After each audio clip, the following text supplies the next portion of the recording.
Okay, so this morning I've just been like having all these things running through my head, just about different things that I think about with sticking to my budget, and just kind of how I think about everything and every dollar we spend, and just kind of your mindset, I guess, and how you treat your money that you have on a daily basis, and how important that is to sticking to your budget. And I know a lot of people feel, and I've felt the same way in the past a lot of times, that things just keep happening, and no matter what you do, you try and get ahead in your budget, and then something else happens and you fall behind, and you take out a credit card and you have to pay for emergencies on it, and then you're making those payments and something else happens. And like I understand, like, it's hard, it's not easy to stick to a financial plan.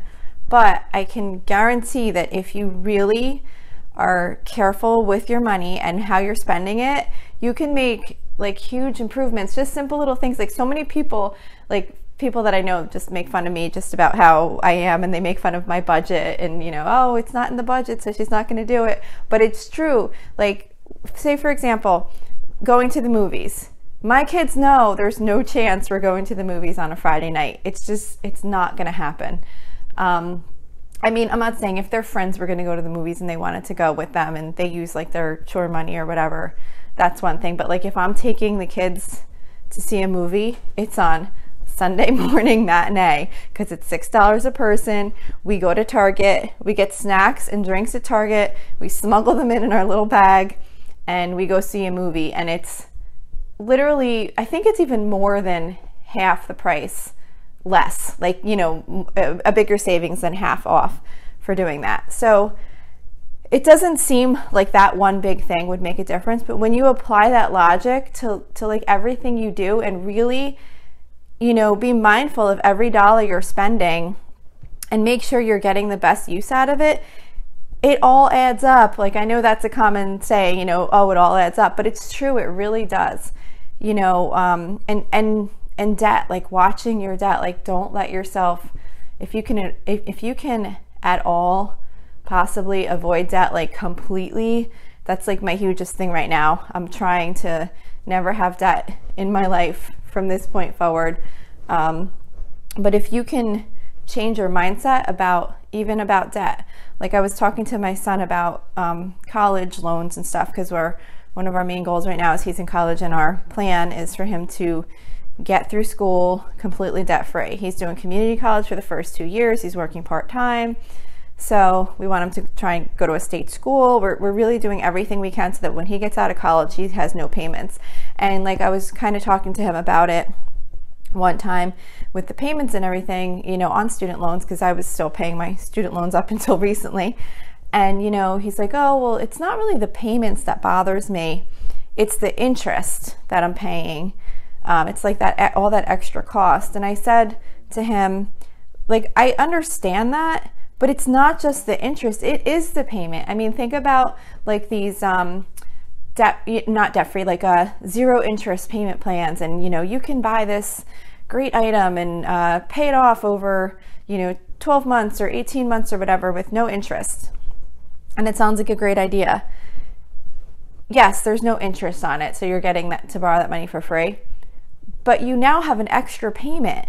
When something else comes up in, an emergency or something else, now you have that new emergency, plus you have this payment. So it's not only about the interest, it's about accumulating all these extra payments that are taking up your money every week. So anything you could do to change your spending habits and save up those little extra dollars here and there so that you have them to purchase those things you want, it just really makes a big difference.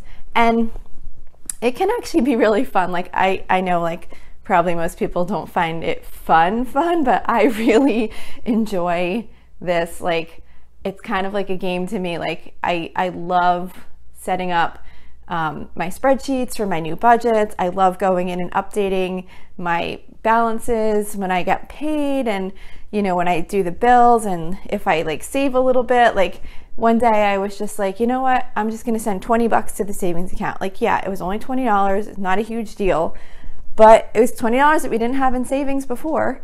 So, and I was like going to take it out of the weekly budget. Like I was going to have to spend $20 less this week because it was coming out of the weekly amount that we had budgeted to spend. Like there's no extra source of funds. You know, that's what I always say to my kids too. They'll say, well, you know, why didn't you just save up for this if there's like something extra that they want to do or buy or whatever? And I'm like, there's only so much money that comes in. You can only save for so many things.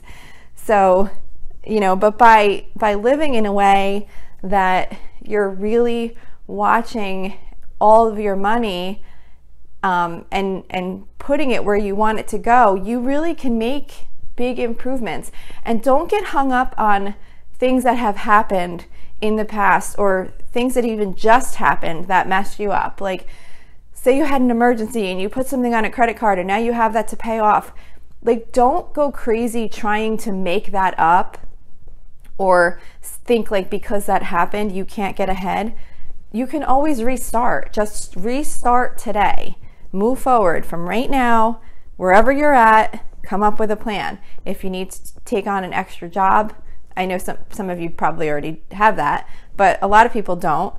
If you need to pick up an extra job to get out of a financial situation, to get yourself back on track, there's so many different opportunities now with like the gig economy, you know, DoorDashing and Ubering and those types of things where you can just pick up some extra income on your own time and you don't have to like commit to a standard, you know, extra hours every week or whatever. But anyway, however you do it, it doesn't matter. But it's really just about attacking it and saying, I can do this.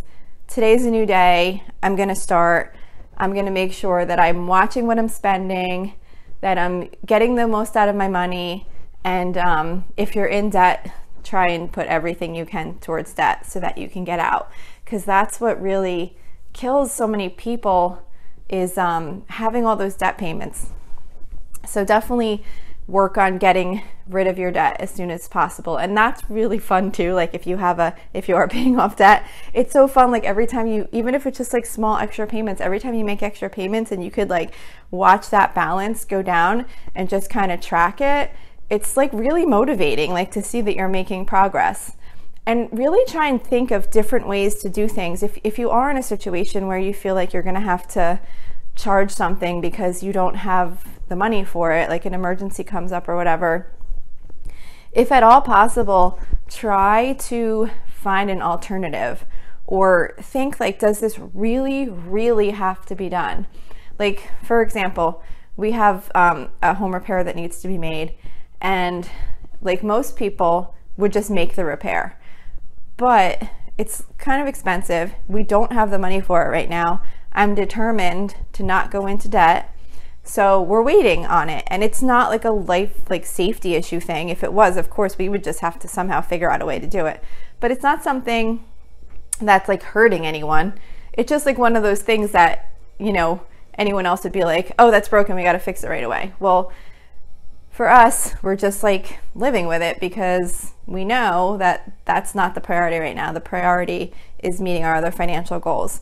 So it's really just all about your mindset, and try and make it fun if you can.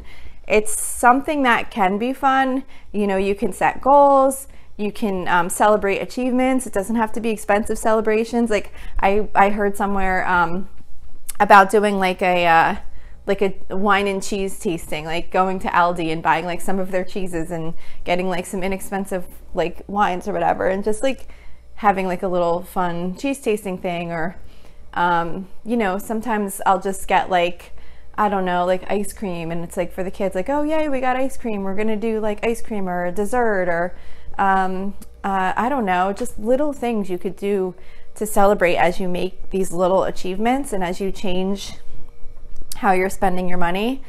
So yeah, that's it. I was just feeling kind of really motivated about stuff this morning, and just thinking about how much the way you think about how you're spending your money and being intentional with it makes such an enormous difference in the goals that you can achieve.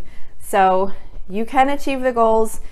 I'm not going to say you won't have setbacks. We all have setbacks, but just keep moving forward And I promise you will have little things that you can celebrate where you do have the big wins and little wins too. Celebrate those also. So that's it for today. I really thank you for listening. If you'd like, go check out our Facebook page.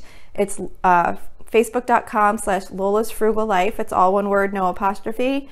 Or if you'd like to join the private listeners group, it's very small numbers right now, but I'm really hoping to build it up. I think it'd be really fun. We could talk about all different topics in there. That is facebook.com/groups/Lola's Frugal Life. And you could just submit a request to join. You don't have to answer any questions or anything. As soon as I see it, I'll approve you. And that would be really awesome. Also, if you want to send me a message on the Facebook page, if you have feedback or suggestions for any topics you'd like to hear, I'd really love that. The whole goal of doing this podcast is I'm hoping to help people and motivate people to try and achieve their goals and finance and just life, and just help with cleaning and finance and everything like that. So I would love to hear some feedback on what you might like to hear and what would help you. So again, thanks for listening, and I will talk to you soon.